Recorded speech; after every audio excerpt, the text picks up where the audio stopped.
नाम है ब्रजेश्वरी। ये जो कर रहे हैं मणिपुर में, वो जो प्रजा लोग जो है, मतलब पब्लिक जो है, ये लोग के ऊपर में वो कुकी टेररिस्ट वाले ने वो जो बॉम्ब फिट करके, वो ड्रोन में बॉम्ब फिट करके वो जो हम ये प्रजा लोग के ऊपर में वो बॉम्ब फेंक दिया।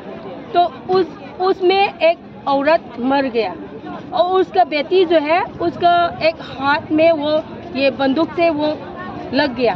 तो एक फैमिली नुकसान होने में मणिपुर का पूरा नुकसान होता है।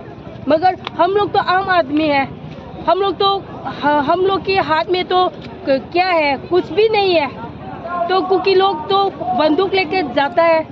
तो सेंट्रल लोग ने हम लोग को क्या सोचता है, क्या करता है, हम लोग को नहीं पता है। मगर हम लोग इंडियन है, इंडियन हो तो इंडियन का सपोर्ट करना चाहिए ना। तो इंडियन का सपोर्ट क्यों नहीं कर रहा है? सरकार से क्या करेगा? सरकार भी हम लोग क्या बोल सकता है? सरकार तो वो लोग से मिलता जुलता है, तो पब्लिक को कुछ भी नहीं बताता। तो नहीं बताया तो हम लोग क्या सोचेगा? हम लोग मरता है, वो तो सरकार लोग तो मरता नहीं है।